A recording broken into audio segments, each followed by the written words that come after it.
Olá, yogis e yoginis! Hoje eu vim falar sobre mais uma das inseguranças que professores recém-formados de yoga acabam enfrentando, né? Nesse início de jornada. Ou até muitas vezes quem já está nessa jornada de compartilhar a prática há algum tempo acaba encontrando. Então, o que eu vou falar hoje é sobre essa insegurança de não praticar asanas que são considerados avançados. Então, a gente às vezes fica com essa ideia de eu tinha que praticar asanas aqueles que parecem mais acrobacias para ser considerado um bom professor, uma boa professora de yoga, né? Então, a gente para questionar, né? O que é exatamente avançado? E antes de gravar esse vídeo, eu até olhei no dicionário. O que significa avançado? Aí eu vi, né, que significa algo que alcançou um alto nível de conhecimento, de desenvolvimento, de progressão, de evolução. Então, será que a prática avançada é aquela que parece acrobacias, de ficar de cabeça para baixo e tirar as mãos do chão, enfim, parada de mão, equilíbrio sobre as mãos, invertidas? Será que isso é considerado uma prática avançada? Então é algo para a gente questionar, né? Quando o yoga veio para o Ocidente, houve um foco muito grande na prática dos asanas e acabou que tirou um pouco da roupagem original do yoga, né? Então veio essa ideia de foco em fitness, em embelezar o corpo, digamos assim, né? Em ficar mais forte, mais flexível, etc.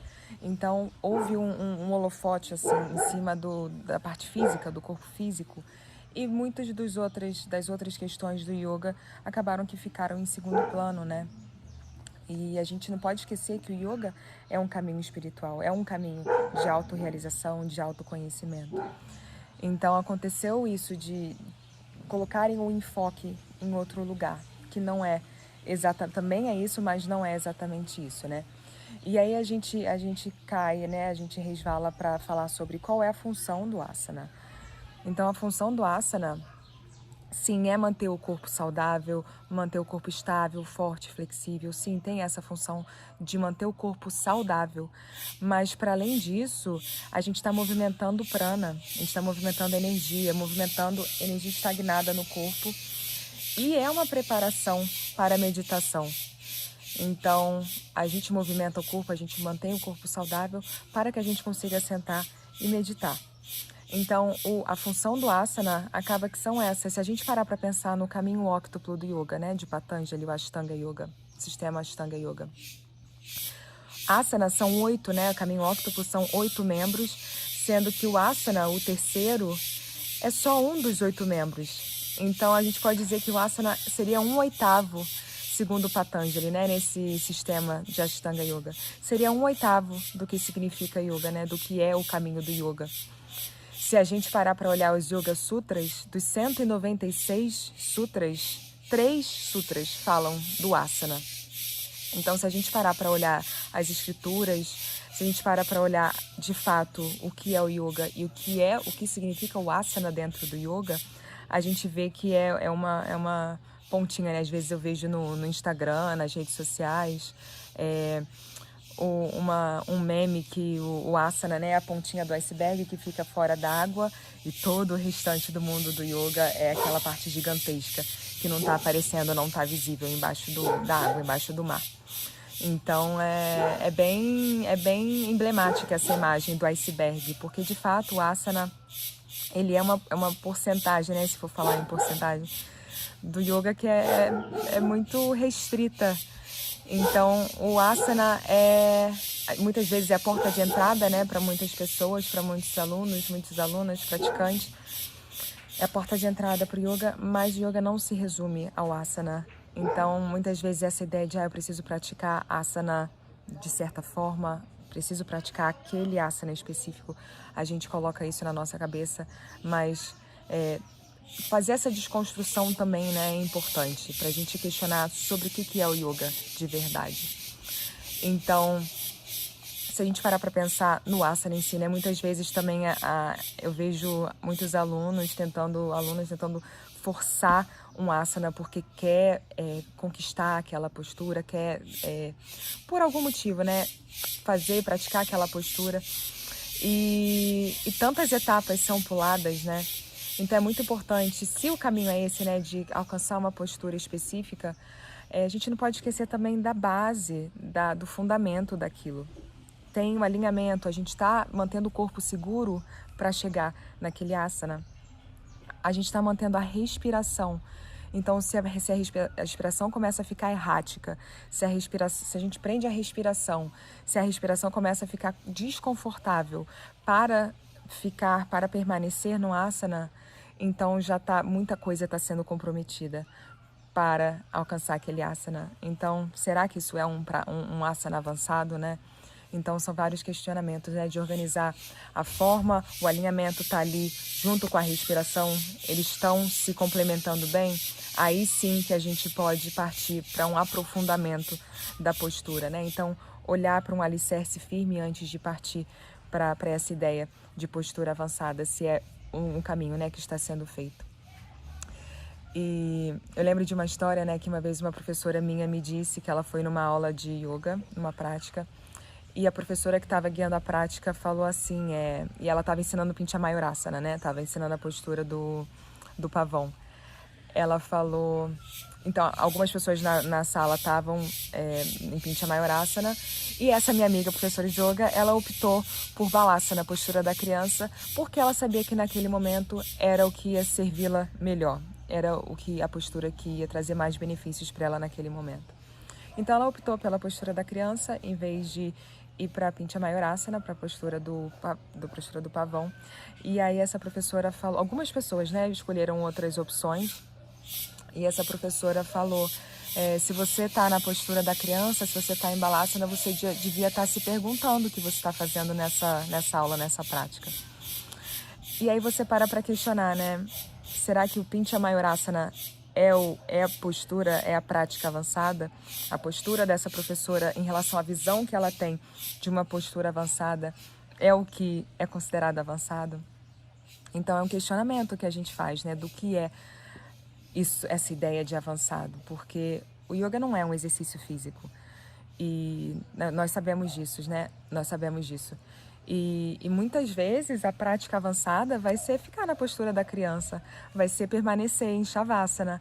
E para muitas pessoas é mais desafiador permanecer na postura da criança, por exemplo, ou em Shavasana. É muito mais desafiador essa permanência, a simplicidade, do que o movimento, do que ficar numa postura mais desafiadora. Se a gente para pensar numa pessoa vata, né? Pensando na Ayurveda, nos doshas, na constituição vata, pitta, kapha. Se a gente pensa numa pessoa vata, por exemplo, que é ar, formada por ar, e éter, movimento. Então, é uma pessoa que gosta da dinamicidade, né, do movimento. Se você oferece a postura da criança e pede para ela ficar 5 minutos lá, essa vai ser a postura avançada para ela. Essa vai ser uma postura mais desafiadora para essa pessoa, muito provavelmente. Então, a gente ter essa ideia enrijecida, né, do que é avançado, talvez seja uma questão para repensar. Então, como professor, instrutor, na minha opinião, não é necessário praticar asanas avançados, porque o que é avançado, né? Será que importa tanto praticar a postura do corvo, Bakasana? Será que é tão importante praticar Bakasana quando, na verdade, há 10 anos, 5 anos, enfim, o tempo que você esteja na jornada, se há tanto tempo você está conseguindo viver as transições da sua vida de uma maneira muito melhor, muito mais equânime por conta do yoga, então quando a gente coloca na balança o que vale mais a pena, né? Praticar a postura do corvo, que eu acabei de dar como exemplo, Bakasana, poderia ser qualquer outra, ou incorporar os ensinamentos, os princípios do yoga e viver uma vida mais tranquila. Então, repensar, né, essa classificação de o que é avançado, o que não é. Acho que talvez seja mais frutífero do que encerrar em um conceito, em uma ideia do que é avançado. E não desconsiderando também, né, que sim, é muito divertido descobrir o que o corpo é capaz de fazer. É muito divertido a gente experimentar asanas diferentes.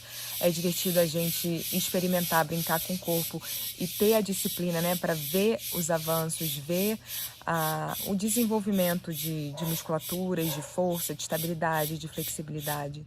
E às vezes fazer coisas que a gente nem achava que o nosso corpo seria capaz de fazer, né? Então isso é divertido, é legal. Mas também é importante não ficar com essa obsessão com o resultado dessa experimentação, né, chamada yoga. Então até o próprio Bhagavad Gita fala que quando a gente se apega aos frutos das nossas ações, ao fruto da nossa obra, a gente se mantém prisioneiro dos nossos atos. Então, se é isso que a gente está buscando, né, se avançar a prática no sentido dessa interpretação, né, que é dada de praticar asanas que são considerados mais difíceis, mais desafiadores, se esse é o caminho, que não haja apego aos frutos, que seja uma exploração, uma experimentação através da prática regular. Então, que seja uma forma, né, de ser uma observação, um laboratório da disciplina, um laboratório da experimentação, sem apego aos resultados, né, como Krishna fala a Arjuna no Bhagavad Gita. Então, parando para pensar, né, como você definiria uma prática avançada? Em vez de pensar no asana avançado, se a gente mudar essa percepção para uma prática avançada, o que seria, de fato, essa prática compromissada? Então, eu diria, né, que a prática compromissada é uma prática avançada, uma prática que tem esse compromisso com um autodesenvolvimento, com um autoconhecimento, com uma investigação de si e a partir daí se abrir, né, para enxergar o mundo com outros olhos, a partir do conhecimento de si próprio, né, de se conectar consigo em níveis mais profundos. Então, esse avançado talvez esteja na simplicidade, né, em saber acolher a simplicidade. E a prática avançada, para mim, também é muito sobre o sutil, sobre a clareza, sobre ter tempo, ter espaço para explorar, para investigar, para se conhecer. E isso pode acontecer em asanas considerados simples, asanas considerados avançados, até mantendo em mente que ninguém é igual, nenhum corpo é igual, todo mundo tem sua peculiaridade. Então, como exemplo, né, pessoas que são muito flexíveis, que são super flexíveis, muitas vezes a dificuldade dessa pessoa é justamente a estabilidade, a força. Pessoas que são muito fortes, têm muita força, que são muito estáveis, às vezes a dificuldade dela é a flexibilidade, o que é muito comum acontecer, né?